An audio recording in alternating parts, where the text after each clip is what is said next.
नमस्कार मित्रमैत्रिणींनो, welcome to Swadhyay E learning YouTube channel. आपण आज या ठिकाणी MPSC current affairs revision programme याचा सीझन 2 या ठिकाणी सुरू करत आहोत, ज्याच्यामध्ये आपण 100 महत्त्वाच्या चालू घडामोडी डिस्कस करणार आहोत. साधारण जानेवारी 2020 पासून ते ऑगस्ट 2020 या 8 महिन्यांच्या कालावधीमधल्या. ठीक आहे, तर तुम्हाला चालू घडामोडी टॉपिकची लिस्ट मी या ठिकाणी ऑलरेडी टेलिग्राम चॅनलला प्रोव्हाइड केलेली आहे. ठीक आहे, जर तुम्ही डायरेक्ट सुरुवातीला पहिले हा व्हिडिओ बघत असाल तर माझी तुम्हाला रिक्वेस्ट राहील की तुम्ही या लेक्चर सिरीजवरचं इंट्रोडक्शन लेक्चर आधी करा, जे या ठिकाणी तुम्हाला आपल्या यूट्यूब चॅनलला प्लेलिस्टमध्ये मिळून जाईल, आणि त्याच्यानंतर तुम्ही सिक्वेन्स वाईज या लेक्चर सिरीजमधनं जा. ठीक आहे, जेणेकरून तुम्हाला ग्रास्पिंगला जास्त फायदा होईल. ठीक आहे, तर आज मी तुमचा कुठलाच वेळ न घालवता डायरेक्टली कंटेंटवरती सुरुवात करतोय. आपलं पहिलं चॅप्टर आहे कोविड-19 कोरोना व्हायरस. ठीक आहे, तर याला मी एक स्पेशल चॅप्टरमध्येच याच्याशी रिलेटेड ज्या 10 चालू महत्त्वाच्या घडामोडी ज्या मला वाटल्या त्या मी या चॅप्टरमध्ये घेतलेल्या आहेत. त्याच्यातल्या 5 आपण आजच्या लेक्चरमध्ये या ठिकाणी कव्हर करणार आहे. ठीक आहे, तर बघा, सगळ्यात पहिला टॉपिक आपला आहे कोरोना विषाणू बेसिक्स. ठीक आहे, मग आता याच्याविषयी काय काय बेसिक इन्फॉर्मेशन जी आपल्याला माहिती पाहिजे ती या ठिकाणी मी केलेली आहे. कोरोना विषाणू संसर्गाला 2019 एनकॉव्ह नोवेल कोरोना व्हायरसला जागतिक आरोग्य संघटनेने आता अधिकृतपणे कोविड-19 असे नाव दिलेले आहे. म्हणजे काय की जो कोरोना व्हायरस होता तर त्याचा जो संसर्ग आहे त्याला कोविड-19 असं नाव दिलेलं आहे. कोणी दिलेलं आहे? WHO ने, वर्ल्ड हेल्थ ऑर्गनायझेशन, जागतिक आरोग्य संघटना. ठीक आहे, तर आपल्याला हेही विचारलं जाऊ शकतं की कोविड-19 हे नामविधान कोणी दिलंय. मग आता ह्या कोविडचा नक्की काय अर्थ आहे? ठीक आहे, तर बघा, याच्यातला CO आहे म्हणजे तो आहे कोरोना, V म्हणजे व्हायरस आणि D म्हणजे डिसीज. ठीक आहे, कोरोना व्हायरस डिसीज हा त्याचा अर्थ आहे. आणि पुढे 19 का लिहिलंय? कारण याचा पहिला उद्रेक 2019 मध्ये झाला होता, म्हणून ते 2019च्या वर्षाला तिकडे 19 लिहिलेलं आहे. ठीक आहे, पण याचा जास्त प्रसार हा 2020 मध्ये झालेला आहे. ठीक आहे, पण सुरुवात 2019 मधनं झाली होती, म्हणून तिथे आपण 2019 असल्यामुळे कोविड-19 असं नाव त्या ठिकाणी दिलेलं आहे. ठीक आहे, याची सुरुवात चीनच्या वुहान या शहरामधून झाली होती. तर आपल्याला जर स्टार्ट विचारली तर ते आहे चीनचं वुहान हे शहर. म्हणूनच या व्हायरसला काय काय ठिकाणी वुहान व्हायरस असं सुद्धा म्हणतात. ठीक आहे, डॉक्टर ली वेनलियांग चीन, ठीक आहे, यांनी या ठिकाणी प्रेडिक्ट केलं होतं की असा एक टाईपचा व्हायरस जो आहे तो चीनमधनं संपूर्ण जगावरती पसरणार आहे. आणि हे त्यांनी तिकडे स्वतःचा एक व्हिडिओ रिलीज केला होता आणि पुढे जाऊन यांचा स्वतःचाच त्या ठिकाणी संशयास्पद त्या ठिकाणी मृत्यू झालेला आहे. ओके, कोरोना हे नाव लॅटिन शब्द कोरोना आणि ग्रीक शब्द कोरियन याच्यावरून देण्यात आलेले आहे. ठीक आहे, लॅटिन आणि ग्रीक या दोन भाषांमधले 2 शब्द आहेत. तर लॅटिन मध्ये कोरोना हाच शब्द आहे डायरेक्टली, आणि ग्रीक मध्ये कोरियन हा शब्द आहे. ठीक आहे, तर या दोघांचाही अर्थ काय होतो? तो मुकुट असा अर्थ होतो, क्राऊन असा अर्थ होतो. ठीक आहे, म्हणजे एखाद्या राजाच्या डोक्यावरती असलेला मुकुट, क्राऊन. ठीक आहे, कारण का तर ते व्हायरसचं जे स्ट्रक्चर आहे ते थोड्याफार प्रमाणात तसं मिळतं जुळतं आहे म्हणून. त्याच्यानंतर 31 जानेवारी 2020 रोजी जागतिक आरोग्य संघटनेने आरोग्य आणीबाणी या ठिकाणी जाहीर केली आहे. ठीक आहे, हेल्थ इमर्जन्सी 31 जानेवारी 2020 मध्ये डिक्लेअर केली. ओके, आणि ही जगातली 7वी आरोग्य आणीबाणी या ठिकाणी आहे. आरोग्य आणीबाणीला टेक्निकल टर्म मध्ये काय म्हणतो आपण? PHEIC म्हणजे काय? Public health emergency of international concern. ठीक आहे, PHEIC public health emergency of international concern. ही पण कोण डिक्लेअर करतं? तर WHO डिक्लेअर करतं. ठीक आहे, का डिक्लेअर करतात ते? कारण एखादा व्हायरस जर पब्लिक हेल्थला रिस्क करत असेल आणि त्याचा जो स्प्रेड आहे तो इंटरनॅशनल लेवलवरती होत असेल, ठीक आहे, आंतरराष्ट्रीय पातळीवरती तो पसरत असेल, तर अशा ठिकाणी करता येते. कारण का? तर त्याच्यासाठी कोऑर्डिनेटेड रिस्पॉन्स आपण त्या ठिकाणी देऊ शकतो. ठीक आहे, म्हणजे सर्व जग एकत्र येऊन त्याच्या विरुद्ध फाईट करू शकतं. The situation is serious, unusual and unexpected. ठीक आहे, हे तर आपल्याला माहिती आहे. The decision to declare a PHEIC is made by WHO's director general and committee of expert. म्हणजे या दोघांनी मिळून त्या ठिकाणी हा डिसिजन घेतलेला आहे. WHOचे डायरेक्टर जनरल जे असतील ते आणि WHOची एक कमिटी आहे एक्सपर्ट लोकांची, त्यांनी मिळून हा डिसिजन या ठिकाणी घेतलेला आहे. तर आता बघा, ही जी आरोग्य आणीबाणी आहे ही 7वी आहे. ठीक आहे, तर याच्यामुळे आपल्याला याच्या आधीच्या 7 सुद्धा माहिती असणं आवश्यक आहे. ठीक आहे, तर तिथे आपण इकडे सिक्वेन्समध्ये दिलेले आहे. सगळ्यात पहिली जेव्हा डिक्लेअर केली होती ती सार्स आजारासाठी केली होती 2007 मध्ये. त्याच्यानंतर 2009 मध्ये स्वाईन फ्लू साठी केली होती. त्याच्यानंतर 2014 मध्ये पोलिओसाठी केली होती. परत 2014 मध्ये इबोलासाठी केली होती. ठीक आहे, मग आता इथे मी हायलाइट 2014 या वर्षाला केलंय कारण या एका वर्षात 2 रोगांसाठी त्या ठिकाणी इमर्जन्सी डिक्लेअर करण्यात आली होती. ठीक आहे, त्याच्यानंतर 14 नंतर डायरेक्टली 2019 मध्ये इबोलासाठी परत एकदा त्या ठिकाणी हेल्थ इमर्जन्सी डिक्लेअर करण्यात आली होती. ठीक आहे, तर बघा आता इथे मी इबोलाला हायलाइट केलंय कारण का इबोला हा रोग असा आहे ज्याच्यासाठी 2दा इमर्जन्सी डिक्लेअर करण्यात आली. म्हणजे जर वर्ष विचारलं तर 14 हे वर्ष येईल आणि रोग विचारला तर इबोला हे वर्ष येईल. सॉरी, इबोला हा रोग येईल. ठीक आहे, तर ते मी इकडे हायलाइट करून दिलेलं आहे. याच्यानंतर 2016 मध्ये झिका व्हायरससाठी केली होती आणि त्याच्यानंतर डायरेक्टली 2020 मध्ये कोरोना व्हायरससाठी या ठिकाणी इमर्जन्सी डिक्लेअर करण्यात आलेली आहे. ठीक आहे, तर आपल्याला हे 7 पण नावं माहिती पाहिजे, त्याच्यासोबत इयर सुद्धा माहिती पाहिजे. कधी कधी विचारलं जाऊ शकतं. ठीक आहे, सगळे नाही लक्षात राहिले तरी जे मी हायलाइट करून दिले, जे 2दा रिपीट झालेले तेवढ्या गोष्टी तुम्ही लक्षात ठेवा. याच्यानंतर याच्यातला दुसरा टॉपिक आहे वैज्ञानिक पैलू. ठीक आहे, म्हणजे सायंटिफिक डायमेन्शन काय आहे कोरोनाशी रिलेटेड. ठीक आहे, तर याच्याविषयीची काय काय माहिती आहे जी थोडीशी सायन्सशी रिलेटेड आहे. ठीक आहे, आता याच्यामध्ये मी जास्त टेक्निकलमध्ये जाणार नाहीये, पण बेसिक जे समजण्यासाठी आपल्याला माहिती पाहिजे तेवढ्या गोष्टी आपण या ठिकाणी घेऊया. जगामध्ये जेवढे पण काही सजीव गोष्टी आहे तर यांना 5 वर्गांमध्ये त्या ठिकाणी वर्गीकृत करण्यात आलेले आहे. त्याला आपण म्हणतो पंचसृष्टी वर्गीकरण. ठीक आहे, 5 ॲनिमल किंगडम्स. हे कोणी बनवलेले आहे? R.H. व्हिटेकर या सायंटिस्टने. ठीक आहे, R.H. व्हिटेकर यांनी या ठिकाणी डिक्लेअर केलेले आहे. मग त्याच्यामध्ये कोणते कोणते किंगडम येतात की बघा, वनस्पती एक येतो म्हणजे प्लांट्स, प्राणी येतो म्हणजे ॲनिमल्स, कवक म्हणजे फंजाय, सूक्ष्मजीव म्हणजे मायक्रो ऑर्गॅनिझम्स आणि आदिजीव अमिबा वगैरे. ठीक आहे, तर या सगळ्यांना त्या ठिकाणी आपण सजीव या कॅटेगरीत पकडलेलं आहे. पण जे विषाणू आहेत म्हणजे व्हायरस, तर यांना आपण सजीव किंवा निर्जीव असं काहीही म्हणता येत नाही. ठीक आहे, म्हणजे आपण त्यांना पूर्णपणे सजीव पण म्हणू शकत नाही आणि पूर्णपणे निर्जीव सुद्धा म्हणू शकत नाही. दोघं पण म्हणता येत नाही. कारण का, तर व्हायरस जे आहे तर ते काही प्रॉपर्टीज या सजीवच्या दाखवतात आणि काही प्रॉपर्टीज या निर्जीवच्या दाखवतात. ठीक आहे, मग त्याच्यामुळे ते आयदर ह्या पण कॅटेगरीत येत नाही आणि त्या पण कॅटेगरीमध्ये येत नाही. पुढचा पॉईंट काय आहे की विषाणूंना त्यांची संख्या वाढवण्यासाठी म्हणजे मल्टिप्लिकेशनसाठी कोणत्या तरी जिवंत पेशीमध्ये म्हणजे होस्ट सेलमध्ये प्रवेश करणं त्या ठिकाणी मस्ट आहे. ठीक आहे, म्हणजे व्हायरस जो आहे तो स्वतंत्र त्याचं अस्तित्व तो आहे, तो जिवंत पण असू शकतो. ठीक आहे, किंवा तो असतो नाही का, आपण त्याला जिवंत नाही म्हणू शकत, पण त्याला जर त्याची संख्या वाढवायची म्हणजे त्याला मल्टिप्लाय करायचंय, प्रोडक्शन करायचंय, तर तो इंडिपेंडंट त्याचं प्रोडक्शन करू शकत नाही. त्याच्यासाठी एक कंडिशन आहे की त्याला कुठल्या तरी होस्ट सेलमध्ये प्रवेश करावा लागेल, म्हणजे एखाद्या दुसऱ्या ॲनिमलच्या किंवा प्लॅन्टच्या सेलमध्ये प्रवेश करून तो स्वतःला मल्टिप्लाय करेल. ठीक आहे, तर ही कंडिशन त्याच्यासाठी मस्ट आहे मल्टिप्लिकेशनसाठी. याच्यानंतर अजून काय पॉईंट आहे आपल्या दृष्टीने महत्वाचा की लुईस पाश्चर. ठीक आहे, लुईस पाश्चर यांनी या ठिकाणी व्हायरस म्हणजे विषाणू ही संज्ञा त्या ठिकाणी नव्याने शोधून काढली. ठीक आहे, तर आपल्याला जर फॅक्च्युअल क्वेश्चन आला की व्हायरस ही संकल्पना नवीनरित्या कोणी शोधून काढली तर त्याचं उत्तर येईल लुईस पाश्चर. ओके, विषाणू हे अपेशीय म्हणजे असेल्युलर. ठीक आहे, त्यांची स्वतःची काय अशी पेशीय रचना नसते.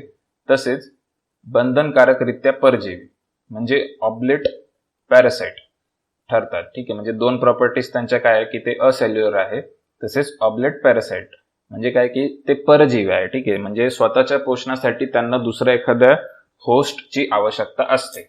ओके, तर ह्या दोन्ही प्रॉपर्टीज आपल्याला लक्षात ठेवायच्या. विषाणू जेव्हा आश्रयी पेशींच्या बाहेर असतात, ठीक आहे, म्हणजे जेव्हा इतक्यात मी सांगितलं की त्यांना मल्टिप्लाय करण्यासाठी एखादी होस्ट सेल लागणारच आहे, त्याच्याशिवाय त्यांचं अस्तित्व जस्ट एक्झिस्टन्स आहे. ठीक आहे, त्यांना आपण जिवंतही म्हणू शकत नाही. तर अशा वेळी त्यांना त्या ठिकाणी व्हिरियॉन असे म्हणण्यात येते. ठीक आहे, तर व्हिरियॉनची डेफिनेशन काय आहे? Ineffective form of virus called as virion. तर आपल्याला जर ही डेफिनेशन विचारली व्हिरियॉन म्हणजे काय, तर असं सिंपल क्वेश्चन सुद्धा येऊ शकतो की व्हायरसचा इनइफेक्टिव्ह फॉर्म आहे, म्हणजे व्हायरस जेव्हा बाहेर आहे एखाद्या पेशीच्या, एक होस्ट सेल आहे हिच्या बाहेर जर व्हायरस आहे तर तो विरियॉन आहे, ठीक आहे. आणि जेव्हा त्याने सेलमध्ये प्रवेश केला तर त्या ठिकाणी तो व्हायरस म्हणून आपण त्याला मोजतो, ठीक आहे. विरियॉन आणि व्हायरस या दोन टर्म्स मधला असा फरक आहे. ओके, तर बघा इथे आपण व्हायरसचं एक स्ट्रक्चर दिलेलं आहे की एक्झॅक्टली व्हायरस कसा असतो. आपल्याला जास्त टेक्निकल मध्ये जायचं नाहीये. आपल्याला काय लक्षात ठेवायचं आहे की व्हायरसला मेम्ब्रेन असतं प्रोटीनचं, ठीक आहे. म्हणजे त्याच्या आजूबाजूला जे कवच असेल तर ते प्रोटीनचं असणार आहे. त्याच्यानंतर त्याच्या आतमध्ये RNA किंवा DNA म्हणजे जेनेटिक इन्फॉर्मेशन असते, ठीक आहे. त्याच्या आतमध्ये काहीतरी एक तर जेनेटिक इन्फॉर्मेशन असणार आहे. त्याच्यासोबत ग्लायकोप्रोटीन स्पाइक्स असतात, ठीक आहे. म्हणजे हे जे स्पाइक्स असतात, हे जे आपल्याला फुलांसारखं दिसतंय, तर हे व्हायरसला दुसऱ्या होस्ट सेलमध्ये प्रवेश करण्यासाठी त्या ठिकाणी उपयोगी ठरतं, ठीक आहे. आणि अशी ह्या 2-3 गोष्टी आहेत. टेक्निकल काही लक्षात ठेवायचा प्रयत्न करू नका, कारण करंट अफेअरमध्ये एवढं तांत्रिक विचारत नाही. जस्ट आपल्याला एक ओव्हरऑल डायग्राम माहिती पाहिजे म्हणून मी इथे घेतलेलं आहे. पुढचा पॉइंट काय आहे की न्यूक्लिक आम्ल म्हणजे न्यूक्लिक ऍसिड. तर आता हे काय आहे की विषाणूमध्ये एकतर DNA किंवा RNA या स्वरूपात त्या ठिकाणी न्यूक्लिक आम्ल असते. एकाच विषाणूमध्ये एकाच वेळी DNA आणि RNA दोन्ही कधीच नसतात, ठीक आहे. तर हा आपल्याला पॉइंट महत्वाचा लक्षात ठेवायचा आहे की आता विषाणूच्या आतमधले जे मटेरियल आहे न्यूक्लिक ऍसिड, ठीक आहे. नावावरून आपल्याला काय लक्षात येईल की जे न्यूक्लियस मध्ये असतं, ठीक आहे. न्यूक्लियस मध्ये काहीतरी मटेरियल असतं. आता न्यूक्लियस म्हणजे काय, तर जो कोर आहे, ठीक आहे, त्या विषाणूचा, तर त्याच्यामध्ये काहीतरी जे मटेरियल असतं, तर ते इथे डायग्राम मध्ये दाखवले, इथे RNA दाखवले, ठीक आहे. ते दोन असू शकतं, एक तर DNA असू शकतं किंवा RNA असू शकतं. दोघांपैकी एकच असेल, दोन्ही एकत्र असणार नाही. ओके, या DNA किंवा RNA वरूनच प्रत्येक विषाणूची अनुवांशिक माहिती आपल्याला मिळते, ठीक आहे. मग आता या ते जे न्यूक्लिक ऍसिड आहे किंवा जे न्यूक्लियस मध्ये असलेलं मटेरियल आहे त्याच्यावरून आपल्याला त्या विषाणूची जी जेनेटिक इन्फॉर्मेशन आहे, ठीक आहे, अनुवांशिक माहिती, ती आपल्याला त्या ठिकाणून मिळू शकते. त्यामुळे या विषाणूंमध्ये विशिष्ट गुणधर्म आढळून येतात आणि त्या जेनेटिक इन्फॉर्मेशनमुळेच तो विषाणू एका पर्टिक्युलर पद्धतीने बिहेव्ह करतो, ठीक आहे. आता आपल्याला कोरोनाचे जे व्हायरस आहे तो माहिती आहे की त्याच्यामध्ये जेनेटिक मॉडिफिकेशन इतकं झालेलं आहे, खूप जास्त म्युटेशन झालेलं आहे की त्याच्यामुळे आपल्याला त्याचं एक्झॅक्ट पॅटर्न लक्षात येत नाही. तो प्रत्येक व्यक्तीमध्ये थोडासा डिफरंट त्या ठिकाणी बिहेव्ह करतोय आणि हे जे त्याचे बिहेव्ह करण्याचे जे गुणधर्म आहे ते त्याच्या न्यूक्लिक ऍसिड मध्ये असलेल्या DNA किंवा RNA वरून ठरतात.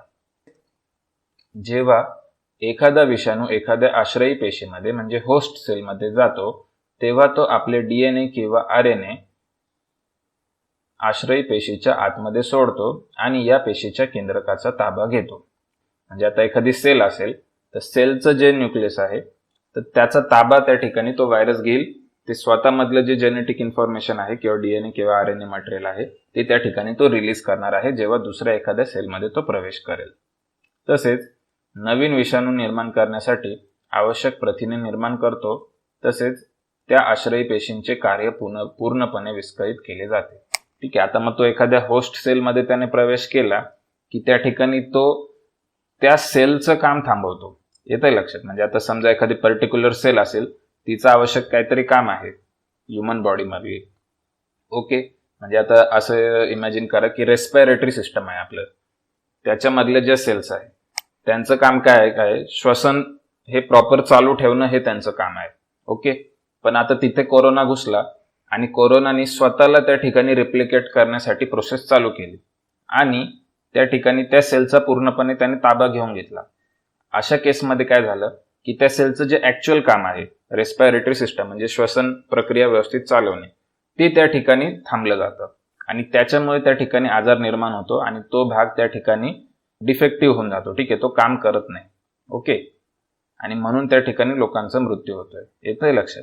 पेशीचे कार्य विस्कळीत झाल्यामुळे पेशी ज्या संस्थेचा किंवा अवयवाचा भाग असते त्या ठिकाणी आजार निर्माण होतो, ठीक आहे. तर हे खूप बेसिक गोष्ट आहे की कशा पद्धतीने ते चालतंय. उदाहरण बघा, कोरोना विषाणू श्वसन संस्थेतील पेशींना आश्रयी बनवतो, त्यामुळे या आजारात श्वासाशी संबंधित आजाराची लक्षणे दिसतात, ठीक आहे. इतक्यात मी सांगितलं. दुसरं उदाहरण काय आहे की डेंग्यूचा जो व्हायरस आहे तो त्वचेतील लँगरहॅन्स या पेशीला आश्रयी पेशी बनवतो, त्यामुळे रक्तस्रावाचे लक्षण दिसते, ओके. हे पण क्लिअर आहे. त्याच्यानंतर अजून काय काय महत्वाची इन्फॉर्मेशन आहे की कवच म्हणजे कॅप्साइड. विषाणूमध्ये प्रथिनांपासून एक कवच निर्माण झालेले असते, त्यामध्ये DNA किंवा RNA बंदिस्त केलेले असते. ठीक आहे, तर जे कवरिंग आहे तर त्याच त्याला कॅप्साइड असं म्हणतात किंवा मराठीमध्ये कवच म्हणतात. ठीक आहे, हे ऑलरेडी मी डायग्रामच्या इथे सांगितलेलं आहे. कवचाच्या बाहेरील स्तरावरील जो पृष्ठभाग आहे, प्रोटीन सरफेस असता, याला स्पाइक्स म्हणतात. या स्पाइक्सच्या सहाय्याने आश्रयी पेशीला पकडले जाते आणि आश्रयी पेशींच्या रिसेप्टर्सला हे स्पाइक्स चिकटतात. ठीक आहे, मी सांगितलं होतं ऑलरेडी की हे स्पाइक्स होस्ट सेलमध्ये प्रवेश करण्यासाठी खूप कामं येतात. ठीक आहे, हे स्पाइक्स जे आहे ते होस्ट सेलला त्या ठिकाणी कॅच करतात आणि तिथून त्या ठिकाणी व्हायरसचा प्रवेश होत असतो. विषाणूंमधील जनकानुसार हे स्पाइक ठराविक पेशींच्या पेशीपटलावर रिसेप्टर्सला चिटकतात. ठीक आहे, विषाणू शरीरात जाणे आणि त्यापासून आजार उत्पन्न होणे हे पुढील टप्प्यांमध्ये घडून येते. ठीक आहे, आता हे काहीतरी थोडंसं बेसिक गोष्टी आहे, ह्या लक्षात नाही राहिल्या तरी चालणार आहे, पण थोडंसं समजून घ्या. ठीक आहे, याच्यावरती क्वेश्चन येऊ शकत नाही आपल्याला. तर कोणत्या प्रोसेसमधनं ते जातं? पहिली आहे चिकटणे म्हणजे अटॅचमेंट, दुसरं आहे शिरकाव करणे म्हणजे पेनेट्रेशन, तिसरं आहे कवच काढून टाकणे म्हणजे अनकोटिंग, चौथं आहे संख्या वाढवत जाणे म्हणजे रिप्लिकेशन किंवा प्रजनन, नंतर आहे पाचवं प्रौढता येणे म्हणजे स्टेजेस ऑफ मॅच्युरेशन, आणि त्याच्यानंतर बाहेर पडणे म्हणजे रिलीज. ठीक आहे, तर या 6 स्टेजेस मधनं त्या ठिकाणी ऍक्च्युअल प्रोसेस होत असते. ठीक आहे, कोरोना विषाणूंचे प्रकार. विषाणू ज्यांनी आश्रयी पेशी बनवतात किंवा ज्या जीवांना प्रादुर्भाव करतात त्यावरून त्यांचे प्रकार पडतात. ठीक आहे, आता म्हणजे व्हायरसचे 3 टाईप कसे पडतायत, तर तो व्हायरस ज्याला ज्याला अफेक्ट होतोय तर त्या बेसिसवरनं त्याचे टाईप पडताय. समजा व्हायरस जर प्लांट्सला अफेक्ट झाला तर तो प्लांट व्हायरस येईल, ॲनिमल्सला अफेक्ट झाला तर तो ॲनिमल व्हायरस येईल, आणि बॅक्टेरियाला अफेक्ट झाला तर तो बॅक्टेरियल व्हायरस येईल.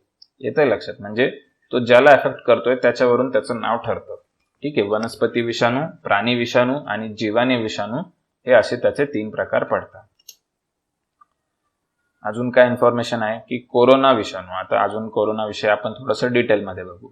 तर कोरोना हे एका विषाणूच्या समूहाचं नाव आहे. ठीक आहे, तर इथे समूह हा कीवर्ड आहे. ठीक आहे, इथे आपल्याला असं येऊ शकतं की कोरोना हे एका सिंगल विषाणूचं नाव आहे, एका एकट्या विषाणूचं नाव आहे. जर तसं आलं तर तो स्टेटमेंट रॉंग राहील. ठीक आहे, कारण एकट्या विषाणूचं नाव नाहीये, तो ग्रुप ऑफ व्हायरस आहे. ठीक आहे, समूहाचं ते नाव आहे एक्झॅक्टली. ओके, यामध्ये RNA हे जनुकीय न्यूक्लिक आम्ल असते. ठीक आहे, नॉट DNA. म्हणजे आता काय आहे की आपण आधी इन्फॉर्मेशन बघितली की व्हायरसमध्ये जे न्यूक्लिक ऍसिड आहे किंवा न्यूक्लियसमध्ये असलेलं मटेरियल आहे, ठीक आहे, जे आतमध्ये त्याचं कोर असतं, तर ते एक तर DNA असू शकतं किंवा RNA असू शकतं. हे आपण बघितलं व्हायरसच्या डेफिनेशनमध्ये. मग आता कोरोनाचं एक्झॅक्टली काय आहे की कोरोनामध्ये ते आहे RNA, नॉट DNA. तर हा फॅक्ट सुद्धा आपल्या दृष्टीने महत्वाचा आहे. याच्यावरती प्रश्न येऊ शकतो की कोरोनाचं जे न्यूक्लिक ऍसिड आहे त्याच्यामध्ये काय कंटेंट आहे, DNA आहे किंवा RNA आहे. ठीक आहे, तर आपल्याला लक्षात ठेवायचं RNA आहे, DNA नाही आहे. ओके, आता कोरोनाच्या फॅमिलीमधले आधीचे 2 व्हायरस आपण या ठिकाणी बघू. आता इथे आपण बघितलं ना की कोरोनाचं ही फॅमिली आहे, विषाणूंचा एक समूह आहे. तर याच्याशी समूहामधले आधी एकदा 2 व्हायरस या ठिकाणी ऍक्टिव्हेट होऊन गेलेले आहेत, ज्यांची मोठ्या प्रमाणात त्या ठिकाणी प्रसार झालेला होता. ठीक आहे, तर पहिला आहे SARS-CoV-1. ठीक आहे, SARS-CoV-1. जर बघा या विषाणूमुळे उद्भवलेल्या आजारास सार्स असे म्हणतात. ठीक आहे, म्हणजे SARS-CoV-1 पासून जो आजार तयार झाला त्याला सार्स म्हणतो आपण. म्हणजे काय, तर सिव्हिअर अॅक्यूट रेस्पिरेटरी सिंड्रम. ठीक आहे, रेस्पिरेटरी सिंड्रम म्हणजे श्वसनाशी संबंधित आजार. Okay, severe acute respiratory syndrome असे त्याचे नाव ओळखले गेलेले आहे. प्रथम 2002 मध्ये दक्षिण चीनच्या गुआंगडोंग या प्रांतात हा आढळला होता. ठीक आहे, गुआंगडोंग, आपल्याला हे नाव सुद्धा लक्षात ठेवायचंय. सार्स कुठे आढळलेला आहे, गुआंगडोंग मध्ये, चीनमध्येच. ठीक आहे, याच्यानंतर दुसऱ्यांदा कोविड फॅमिलीतला एक व्हायरस ऍक्टिव्ह झाला होता, त्याचं नाव आहे मर्स-कोव्ह. ठीक आहे, मर्स-कोव्ह. आता हे व्हायरसचं नाव आहे. ठीक आहे, मर्स-कोव्ह. या विषाणूमुळे मिडल ईस्ट रिस्पिरेटरी सिंड्रोम हा आजार त्या ठिकाणी उद्भवला. ठीक आहे, मर्स-कोव्हमुळे कोणता आजार उद्भवला, मिडल ईस्ट रिस्पिरेटरी सिंड्रोम. प्रथम 2012 मध्ये सौदी अरेबिया येथे आढळला होता. ठीक आहे, म्हणजे सार्सच्या नंतर 10 वर्षांनी हा सौदी अरेबिया या ठिकाणी हा आजार आढळलेला आहे. ठीक आहे. आणि त्याच्यानंतर आत्ताचा जो आपला आहे तो आहे नोवेल कोरोना व्हायरस. ठीक आहे. तो 2019 मध्ये आढळलेला आहे. ठीक आहे. तर आपल्याला इथे जोडा लावायला सुद्धा प्रश्न येऊ शकतो की SARS-CoV-1 कुठे आढळला, तर तो चीनच्या गुआंगडोंग मध्ये आढळला. मर्स कुठे आढळला, सगळ्यात प्रथम तर सौदी अरेबियामध्ये आढळला. आणि नोवेल कोरोना कुठे आढळला, तर तो वुहान मध्ये आढळला. तर बघा आपला हा तिसरा आहे SARS-CoV-2. ठीक आहे. आता बघा हा SARS-CoV-1 होता आणि हा SARS-CoV-2 सुद्धा, कोरोनाला अनेक नाव आहे. ठीक आहे. तर त्याला SARS-CoV-2 सुद्धा असे म्हणतात कारण हा याच्याशी जास्त मिळता जुळता आहे रादर मर्सची. ठीक आहे. सार्सची तो जास्त मिळता जुळता आहे म्हणून त्याला आपण SARS-CoV-2 म्हटलेला आहे. COVID-19 नावाचा आजार निर्माण करणारा विषाणू म्हणजे SARS-CoV-2. या विषाणूने 2019-20 मध्ये संपूर्ण जगावर महामारीचे संकट या ठिकाणी आणलेले आहे. प्रथम 2019 मध्ये चीनच्या वुहान शहरामध्ये तो आढळला होता. हा पॉइंट आपण आधी पण घेतलेला आहे. SARS-CoV-1, MERS-CoV आणि SARS-CoV-2 हे तिन्ही सुद्धा विषाणू एकाच गटातील म्हणजे कोरोना गटातील आहे. ठीक आहे. हे मी आधी पण सांगितलं. पण आता याच्यातला एक्झॅक्टली फरक काय आहे? SARS-CoV-1 आणि SARS-CoV-2 या विषाणूंची संख्या वाढण्याचा आणि त्यामुळे निर्माण होणाऱ्या आजाराची लक्षणे दिसण्याचा काळ, ठीक आहे, ज्याला आपण इंग्लिशमध्ये इन्क्युबेशन पिरियड म्हणतो. ठीक आहे. म्हणजे तुम्हाला व्हायरस आज अफेक्ट झालाय, ठीक आहे, तुम्हाला समजलं नाही, पण त्याची लक्षणं दिसायला लागली तुम्हाला 5 दिवसांमध्ये, तर तो जो मधला 5 दिवसांचा काळ आहे त्याला आपण इन्क्युबेशन पिरियड असं म्हणतो. लक्षणं दिसण्याचा काळ, इंग्लिशमध्ये इन्क्युबेशन पिरियड. ठीक आहे. तर हा या ठिकाणी वरच्या दोन्ही पण कोविड व्हायरसेसचा हा 5 दिवसांचा होता. पण आपला जो कोविड आहे नोवेल कोरोना, याचा हा या ठिकाणी 10 किंवा त्याच्यापेक्षा जास्त दिवस आहे. ठीक आहे. 15 दिवस आहे आणि तो व्हॅरी होतोय. ठीक आहे. प्रत्येक रिसोर्समध्ये ते वेगवेगळं दिलेलं आहे. असं काही त्याच्यावरती ऑथेंटिकेट आलेलं नाहीये. ठीक आहे. आणि मग याच्यामुळे काय होत होतं की लक्षणे लवकर दिसत होती ना या दोन्ही आजारांची, तर त्याच्यामुळे लगेच ट्रीटमेंट घेता येत होती, लगेच आयसोलेशन मध्ये ठेवता येत होतं, बऱ्याच गोष्टी करता येत होत्या. ठीक आहे. मात्र या दोन्ही विषाणूंचा संसर्ग होण्याचा वेग हा SARS-CoV-2 पेक्षा मंद होता. SARS-CoV-2 हा विषाणू वेगाने पसरत असल्यामुळे बाधित रुग्णसंख्या जास्त आढळते. ठीक आहे. मात्र SARS आणि MERS यामध्ये मृत्युमुखी पडण्याचं प्रमाण हे COVID-19 पेक्षा जास्त होते. येते लक्षात? म्हणजे तिघांना जर आपण 2 कंपॅरिझन मध्ये बनवलं तर पहिले SARS-1 आणि MERS घेतला आणि इकडे SARS-2 घेतला, तर इन्क्युबेशन पिरियड कोणाचा जास्त आहे? तर ऑफकोर्स नोवेल कोरोनाचा म्हणजे SARS-2चा. ओके. प्रसार होण्याचा वेग कोणाचा जास्त आहे? तर ऑफकोर्स नोवेल कोरोनाचा म्हणजे SARS-2चा. पण मृत्युमुखी पडण्याचं प्रमाण कोणाचं जास्त आहे? तर ते पहिल्या दोघांचं आहे, SARS-1चं आणि MERSचं. ठीक आहे. तर असं तुम्ही कंपॅरेटिव्ह लक्षात ठेवा. जर जास्त डीप मध्ये आयोग गेला तर आपल्याला असं सुद्धा प्रश्न येऊ शकतो. आता मृत्यूदर आपण बघितला तर इतर रोगांचा सुद्धा मृत्यूदर आपण या ठिकाणी बघून घेऊ कोणाचा किती आहे. तर इबोला व्हायरसचा जो होता तो 50% होता, मर्सचा 34 होता, देवीचा 30% होता, SARS-1चा 10% आहे, COVID-19चा म्हणजे SARS-2चा 1 ते 3% आहे, गोवरचा 0.2% आहे आणि फ्लूचा 0.1% आहे. ठीक आहे. तर जर आता मी कोविडच्याच 3 व्हायरसेसला जर कंपॅरिझन मध्ये घेतलं तर तिथे मला लक्षात येईल की सगळ्यात जास्त मृत्यूदर हा मर्सचा आहे, 2 नंबर SARS-1चा आहे आणि 3 नंबर SARS-3चा आहे. ठीक आहे. तर असं चढत्या किंवा उतरत्या क्रमाला जर या फॅमिलीमध्येच विचारलं कोविडमध्येच, ठीक आहे, तर त्याचंही उत्तर आपण या ठिकाणी या इन्फॉर्मेशन मधून देऊ शकतो.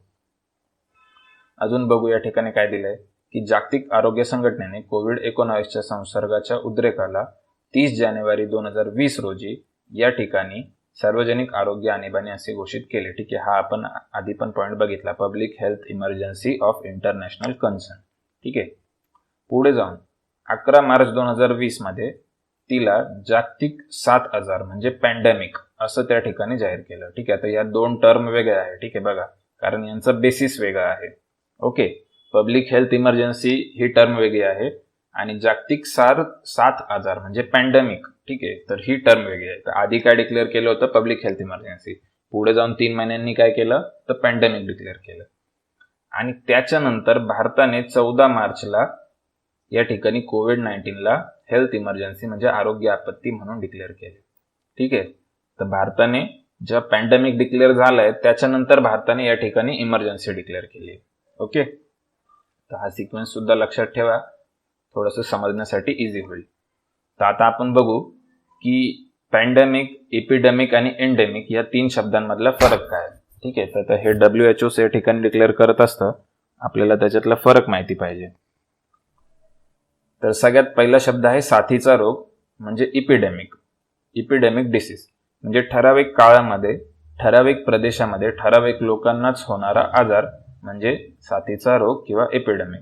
ठीक आहे. म्हणजे हत्ती रोग वगैरे. ओके. याच्यानंतर एंडेमिक म्हणजे प्रदेशनिष्ठ आजार. जेव्हा एखादा आजार ठराविक प्रदेशात सतत दिसतो किंवा आढळतो तेव्हा त्यास प्रदेशनिष्ठ रोग म्हणजे एंडेमिक डिसीज असे म्हणतात. उदाहरणार्थ मलेरिया हा डासांमुळे होणारा रोग आफ्रिकेत सतत आढळतो. ठीक आहे. तर मग मलेरिया हे या ठिकाणी एंडेमिक डिसीजचं एक्झाम्पल आहे. ठीक आहे. इपिडेमिक मध्ये आपण काय बघितलं की ठराविक काळामध्ये आहे. ठीक आहे. इथे काळ हा कीवर्ड आहे इपिडेमिक मध्ये. एंडेमिक मध्ये प्रदेश हा कीवर्ड आहे. ठीक आहे. तिघांमधले कीवर्ड लक्षात ठेवा. जर आपल्याला जोडा लावायला प्रश्न आला तर याच्यावरनं आपला सहज सॉल्व्ह होईल. इपिडेमिक मध्ये ठराविक काळ हा या ठिकाणी कीवर्ड आहे. एंडेमिक मध्ये ठराविक प्रदेश हा कीवर्ड आहे. आणि पॅन्डेमिक, ठीक आहे, त्याला मराठीमध्ये सार्वत्रिक किंवा जागतिक साथीचा रोग. जेव्हा एखादा रोग, साथीचा रोग म्हणजे इपिडेमिक, ठीक आहे, म्हणजे हा जो ठराविक काळापुरता होणारा रोग आहे, जेव्हा सर्व जगभर पसरतो तेव्हा त्यास पॅन्डेमिक डिसीज असे म्हणतात. उदाहरणार्थ सार्स किंवा कोविड-19. ठीक आहे. म्हणजे हा जो इपिडेमिक आहे हा जर सर्व जगात पसरला तर तो त्या ठिकाणी पॅन्डेमिक मध्ये कन्वर्ट होईल. ओके. या तिन्ही टर्म मधला फरक लक्षात ठेवा. ज्यांना समजलं नाहीये त्यांनी पुन्हा एकदा ही स्लाइड वाचून घ्या. ठीक आहे. पुढे जाऊया आपण. आता कोरोना टेस्टिंगचे टाईप बघू. ठीक आहे. आता हे टेस्टिंग, आता हा भरपूर कॉमन सेन्सचा विषय आहे, आपण न्यूजपेपर मध्ये वाचला असेल, पण परत एकदा रिवाइज करून घेऊ.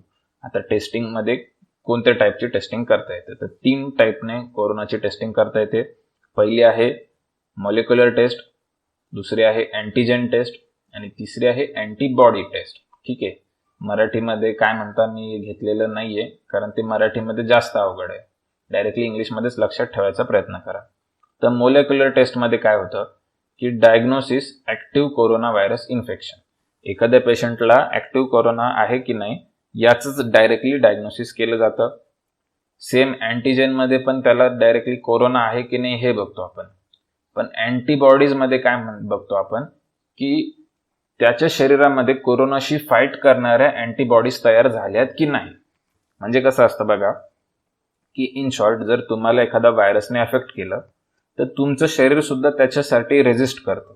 ठीक आहे. त्याच्यासाठी काहीतरी फाईट देतं तुमचं शरीर. आता तुमचं शरीर जे फाईट देतं त्याच्यातून तुमच्या शरीरामध्ये काही घटक तयार होतात ज्यांना आपण अँटीबॉडीज म्हणतो. ठीक आहे. आणि तुमच्या शरीराने त्याला कम्प्लिटली फाईट दिलं तर तुमच्या शरीरामध्ये त्या अँटीबॉडीज तयार होऊन त्या पसरतात आणि त्याच्या पुढे परत तो डिसीज तुम्हाला त्या ठिकाणी अफेक्ट करू शकत नाही, कारण त्याच्याशी लढणाऱ्या ज्या अँटीबॉडीज आहेत त्या तुमच्या शरीरामध्ये ऑलरेडी त्या ठिकाणी आहेत. ठीक आहे. मग आता मोलेक्युलर आणि अँटीजेन टेस्टमध्ये आपण काय करतोय की पर्टिक्युलर व्यक्तीला कोरोना आहे का नाही हे बघतोय. ठीक आहे. डायरेक्टली कोरोनाचंच निदान करतोय आपण तिथे. पण अँटीबॉडीमध्ये त्याच्या शरीरात कोरोनाशी फाईट करणाऱ्या अँटीबॉडी तयार झाल्या आहे का नाही हे बघतोय आपण. ठीक आहे. म्हणजे इथे इनडायरेक्ट टेस्टिंग बघतोय आपण. ओके. आता मोलेक्युलर टेस्टसाठी काय काय त्या ठिकाणी द्यावं लागेल. ठीक आहे. नॅझल किंवा थ्रोट स्वॅब म्हणजे तुमच्या नाकातला किंवा घशातला त्या ठिकाणी पदार्थ स्वॅब तुम्हाला द्यावा लागेल टेस्टिंगसाठी.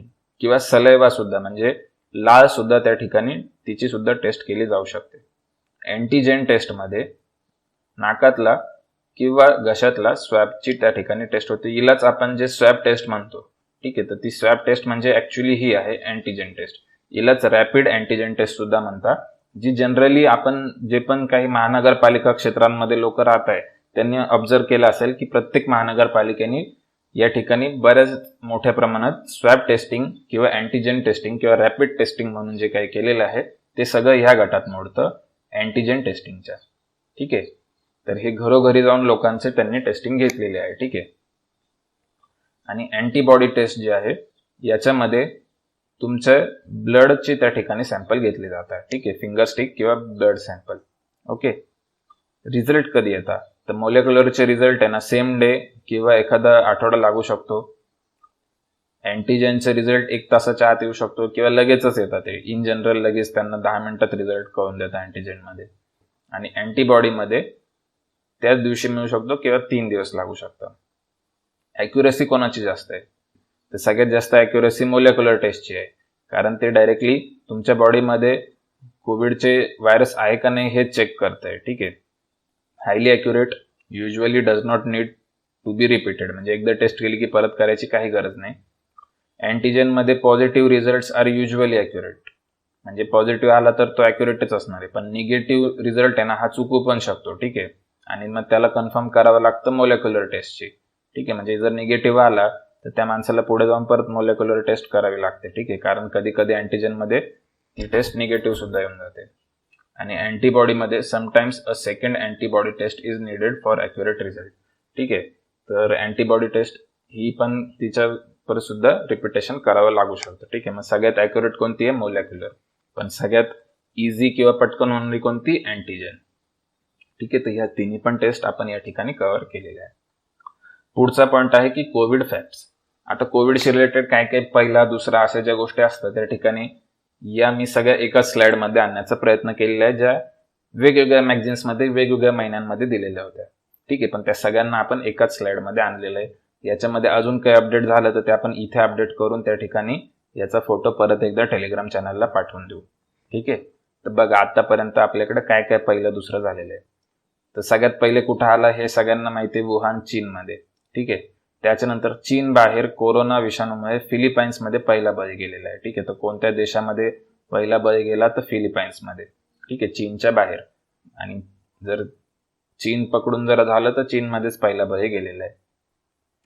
त्याच्यानंतर भारतामध्ये बघा केरळ राज्यामध्ये पहिला कोरोना बाधित रुग्ण त्या ठिकाणी सापडला. ठीक आहे, पण दगावला केरळमधला नाहीये. ठीक आहे, तिथलं हेल्थ इन्फ्रास्ट्रक्चर चांगलं आहे.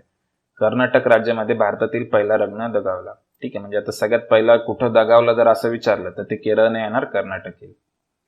दिल्लीमध्ये भारतातील दुसरा रुग्ण दगावल्याची नोंद झालेली आहे.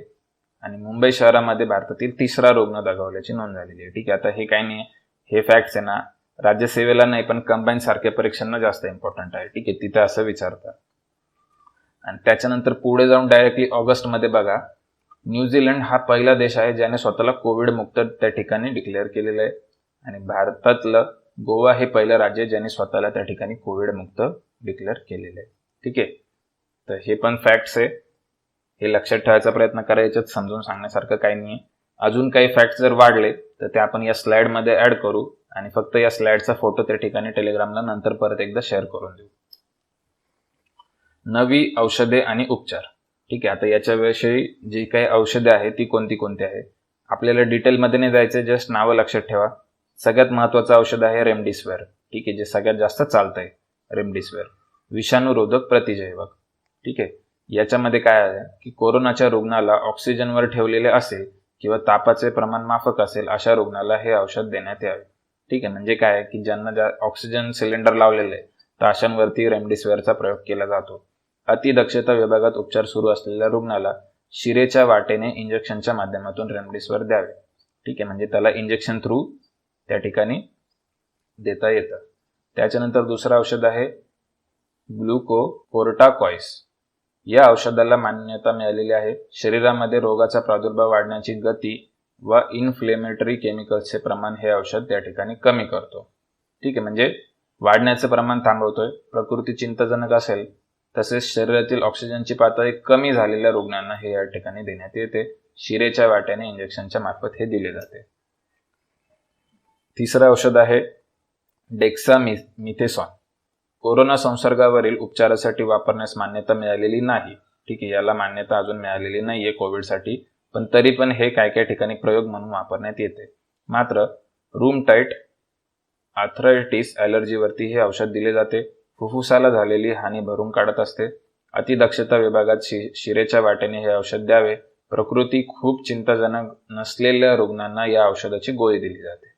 ठीक आहे, त्याच्यानंतर आहे फेविपिराविर, ठीक आहे. हे पण आहे ना रेमडेसिवीर सारखंच आहे, विषाणूरोधक प्रतिजैवक आहे. भारतातील कोरोनाच्या विषाणूंची संख्या वाढवण्यासाठी आवश्यक असलेल्या RNA पॉलिमरेज निष्प्रभ करण्याचे काम हे करते, ठीक आहे. संसर्गामुळे कमी अधिक प्रमाणात ताप असताना हे औषध द्यावे, गोळीच्या स्वरूपात द्यावे. मी हे थोडं फास्ट फॉरवर्डमध्ये का घेतोय, कारण इथे आपल्याला फक्त नावं लक्षात ठेवायचे, ठीक आहे. बघा, मी हायलाइट सुद्धा नावांनाच केलेलं आहे. आपल्याला डिटेलमध्ये कोणी विचारणार नाहीये की हे नक्की कसं काम करतंय. आपली काही डॉक्टरची परीक्षा नाही. त्याच्यानंतर टॉसिलिझुमाब हे पण एक औषध आहे. शरीरातील प्रतिकार शक्ती नेहमीपेक्षा अधिक वेगाने काम करू पाहते, ठीक आहे. म्हणजे तुमची जी इम्युनिटी पॉवर आहे ती त्या ठिकाणी वाढवते. नुकतंच आजारी पडलेला रुग्ण किंवा ज्याची प्रकृती चिंताजनक आहे अशा रुग्णालाही हे औषध देता येते. औषध कसे देतात तर शिरे वाटे देतात. त्याच्यानंतर आहे कॉन्व्हालेन्सेट, हे आहे प्लाझ्मा थेरपीसाठी वापरलं जातं, ठीक आहे. महाराष्ट्रामध्ये याचा जास्त वापर करण्यात आलेला आहे.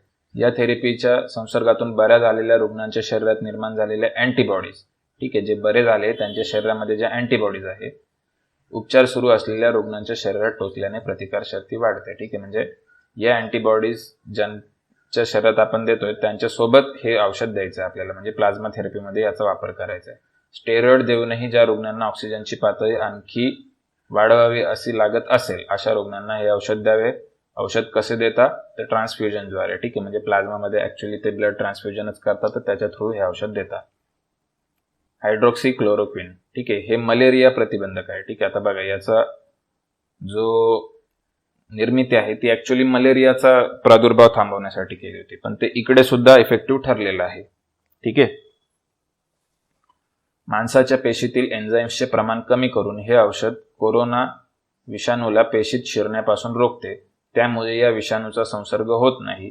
हे औषध कसे देतात तर गोळ्यांच्या रूपाने तोंडावाटे देतात. कोरोना रुग्णांच्या संपर्कात येणारे डॉक्टर, नर्स किंवा अन्य आरोग्य सेवक, बंदोबस्ताला असलेले पोलीस, कोरोनाग्रस्त भागात तैनात असलेले लष्करी, निमलष्करी दलाचे जवान यांना हे औषध दिले जाते. तसेच कोरोना संसर्ग झाल्यानंतरच्या सुरुवातीच्या काही दिवसात त्या रुग्णाला हे औषध देण्यास हरकत नसते. मात्र प्रकृती चिंताजनक असलेल्या रुग्णाला हे औषध देऊ नये, ठीक आहे. कारण काय आहे तर हे प्रिव्हेंटिव्ह टाईपचं एक औषध आहे. त्याच्यामुळे ज्यांची चिंताजनक असेल त्याच्यावरती हे एफेक्ट करणार नाही, पण ज्याला प्रिव्हेंटिव्ह मेजर्स घ्यायचे, ठीक आहे, म्हणजे डॉक्टर्स, कोविड वॉरियर्स, अशा लोकांना हे दिलं जाईल जेणेकरून त्यांना नंतर कोरोना होऊ नये, ठीक आहे, त्याचा संसर्ग जास्त स्प्रेड होऊ नये म्हणून, ठीक आहे. याच्यानंतर कोरोनासाठी विविध उपक्रम. आता बघा, काही काही उपक्रम घेतले गेले, तर ते आपण 2-3 उपक्रम या ठिकाणी एकाच स्लाइडवरती आणण्याचा प्रयत्न केलेला आहे. सगळ्यात पहिले आपल्याला लक्षात ठेवायचं आहे ऑपरेशन नमस्ते, ठीक आहे. भारतीय सैन्य दलाने, ठीक आहे, म्हणजे आर्मीने, ठीक आहे, इथे नमस्तेच्या पुढे आपल्याला कीवर्ड काय लक्षात ठेवायचा आहे, आर्मी, ओके. कोविडच्या विरुद्ध भारत सरकारला मदत करण्यासाठी 27 मार्च 2020 रोजी ऑपरेशन नमस्ते हे अभियान सुरू केलेलं आहे. आर्मीचं कोणतं ऑपरेशन आहे, ऑपरेशन नमस्ते. त्याच्यानंतर दुसरं आहे ऑपरेशन समुद्र सेतू. आता नावावरनं काय लक्षात येईल, भारतीय नौदलाकडून हे पूर्ण करण्यात आले. भारतीयांना समुद्रमार्गे मायदेशी परत आणण्यासाठी ऑपरेशन समुद्र सेतू हे 8 मे पासून सुरू केलेले आहे. या मोहिमेवर INS जलाश्व, ठीक आहे, आता या 2 या ठिकाणी बोट्स आहे, 2 शिप्स आहे, यांचे नाव महत्वाचे, ठीक आहे. काय की INS जलाश्व आणि INS मगर, ठीक आहे. तर ही 2 जहाजे या ठिकाणी ऑपरेशन समुद्र सेतूसाठी उपयोगात आणलेली आहे. कोणती, जलाश्व आणि मगर.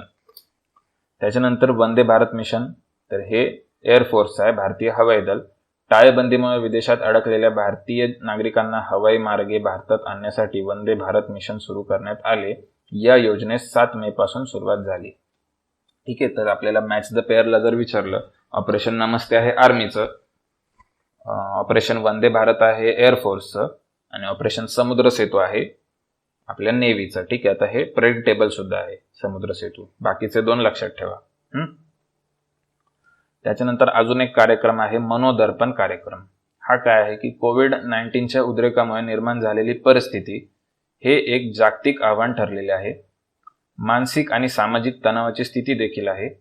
परिणामी देशभरातील शालेय विद्यार्थ्यांना केंद्रबिंदू मानून केंद्रीय मनुष्यबळ आणि मानव संसाधन विकास, ministry of human resource development या मंत्रालयाने 21 जुलै 2020 रोजी मनोदर्पण हा कार्यक्रम त्या ठिकाणी सुरू केलेला आहे. म्हणजे काय की मेंटल स्टॅबिलिटी विद्यार्थ्यांना देण्यासाठी, त्यांचं काउन्सिलिंग करण्यासाठी एक मनोदर्पण नावाचा कार्यक्रम तयार केलेला आहे. ठीक आहे, काउन्सिलिंगसाठी, मेंटल स्टॅबिलिटीसाठी कोणी तयार केला आहे? HRD मिनिस्ट्रीने. मनुष्यबळ विकास मंत्रालयाच्या पोर्टलवरती मनोदर्पणच्या विशेष वेब पेजचे आणि मनोदर्पणशी संबंधित एका पुस्तिकेचे प्रकाशन केलेले आहे. ठीक आहे, तर एवढे फॅक्ट्स आपल्याला महत्वाचे आहेत. त्याच्यानंतर ॲप्स अँड वेबसाईट. तर बघा, एक परदेशी पर्यटक जे भारतामध्ये अडकलेले होते, तर त्यांच्यासाठी सरकारने एक वेबसाईट सुरू केली होती, स्ट्रँडेड इन इंडिया. ठीक आहे, म्हणजे भारतात अटकलेले, स्ट्रँडेड इन इंडिया. तर मग आता जे काही लोक लॉकडाऊनमुळे अटकले होते, तर त्यांना परत त्यांच्या देशात पाठवायचं, तर त्याच्यासाठी काहीतरी प्रोसेस करावं लागेल, रजिस्ट्रेशन करावं लागेल. ठीक आहे, तर हे सगळं स्ट्रँडेड इन इंडिया या वेबसाईट थ्रू त्या ठिकाणी काम करत होतं आणि ही परदेशी पर्यटकांसाठी ही वेबसाईट बनवली होती. अजून काय आहे की संयम नावाचं मोबाईल ॲप बनवलं होतं. हे कोणी बनवलं होतं? तर पुणे महानगरपालिका स्मार्ट सिटीज मिशन पुणे यांनी हे संयम नावाचं ॲप बनवलं होतं. ठीक आहे, तर हे पण आपल्याला माहिती पाहिजे. याच्यानंतर आरोग्य सेतू ॲप. आता हे तर सगळ्यांनाच माहिती पाहिजे, हे प्रत्येकाच्या फोनवरती असेल सुद्धा. एक बहुआयामी सेतू आहे हा, म्हणजे मल्टीपर्पज एक ॲप बनवलेला आहे. पुढे जाऊन याच ॲपला आपण इंडियन हेल्थ इन्फ्रास्ट्रक्चरमध्ये डिजिटलाइज फॉर्ममध्ये भरपूर वापरणार आहे, सध्या जरी ते कोविडसाठी बनवलं असलं तरी. तर बघा, COVID-19 विरुद्ध लढा देण्यासाठी देशातील अधिकाधिक लोकांची माहिती संकलित करणे गरजेचे होते. त्याकरिता शासनाने हे एक मोबाईल ॲप तयार केलेले आहे. हे ॲप म्हणजे आरोग्य सेतू ॲप आहे. हे ॲप नॅशनल इन्फॉर्मॅटिक्स सेंटर आणि माहिती तंत्रज्ञान मंत्रालयाच्या देखरेखीखाली तयार केलेले आहे. इन्फॉर्मेशन टेक्नॉलॉजी मिनिस्ट्री आणि नॅशनल इन्फॉर्मॅटिक्स सेंटर, आता हे सरकारचेच दोन विभाग आहेत. तर यांनी या ठिकाणी आरोग्य सेतू नावाचा ॲप त्या ठिकाणी तयार केलेला आहे. तर त्याच्यावरती आपण आपले इन्फॉर्मेशन रोज अपडेट करत असतो. आपलं हेल्थ कसं आहे, आपलं नाव, आपला फोन नंबर, तसंच आपल्याला आपलं लोकेशन सुद्धा ऑन ठेवावं लागतं. म्हणजे आपण जिओग्राफिकली कुठं कुठं फिरतोय, ठीक आहे, हे सगळं तिकडे रेकॉर्ड होत असतं. आणि मग आपण अशा एखाद्या व्यक्तीच्या संपर्कात आलो का ज्याच्याकडे सुद्धा आरोग्य सेतू ॲप आहे आणि तो पॉझिटिव्ह आलेला आहे त्याचा रिपोर्ट, आणि ते तिकडे ॲपवरती अपडेट केलं त्याने स्वतः, तर आपल्याला त्याचं नोटिफिकेशन येईल की आपण काही दिवसांपूर्वी त्याच्या संपर्कात आलो होतो. तर अशा पद्धतीने हे आरोग्य सेतू नावाचं ॲप त्या ठिकाणी बनवलेलं आहे. याच्यामध्ये युजरच त्या ठिकाणी डेटा देतोय. ठीक आहे, आता काही लोकांना असा पण गैरसमज होता की आरोग्य सेतूतून ऑटोमॅटिक आपल्याला समजेल की आपल्याला कोविड झालाय का नाही. ठीक आहे, तर असं काही नाही की आपल्याला तिथनं नाही समजणार ॲपवरनं, तिथे आपणच डेटा देतोय. फक्त तो डेटा जास्तीत जास्त सरकारकडे असल्यामुळे सरकारला मॅनेज करणं सोपं होणार आहे. ठीक आहे, याचं काय काम आहे एक्झॅक्टली, तर लोकांची माहिती गोळा करणं हेच याचं प्रायमरी काम आहे. ठीक आहे, ॲपमधून आपल्याला कोविड झालाय का नाही हे नाही कोणी सांगू शकत. ओके, तर हे पण आपल्याला लक्षात ठेवायचे की स्टँडर्ड इन इंडिया हे परदेशी पर्यटकांसाठी आहे. संयम मोबाईल ॲप हे पुणे महानगरपालिका स्मार्ट सिटीज मिशन पुणे आणि Aarogya Setu app national informatics centre आणि सेंट्रल गव्हर्नमेंट यांनी बनवलेलं आहे. ठीक आहे, तर या ठिकाणी मी थांबतोय आजच्या लेक्चरमध्ये. भेटूया पुढच्या लेक्चरमध्ये, ज्याच्यामध्ये आपण उरलेले 5 टॉपिक त्या ठिकाणी डिस्कस करणार आहे. लेक्चर जर तुम्हाला आवडत असतील तर तुम्ही नक्की यांना शेअर करा, जास्तीत जास्त लोकांना त्याचा फायदा होईल. तसेच आपल्या टेलिग्राम चॅनलला सुद्धा जॉईन करा. टेलिग्राममध्ये @e-स्वाध्याय असं सर्च केलं की त्या ठिकाणी आपलं चॅनल ओपन होईल, जिथे तुम्हाला या सर्व लेक्चरच्या PDF काही काळाने त्या ठिकाणी उपलब्ध करून देण्यात येतील. ठीक आहे, तर भेटूया पुढच्या लेक्चरमध्ये. थँक्यू.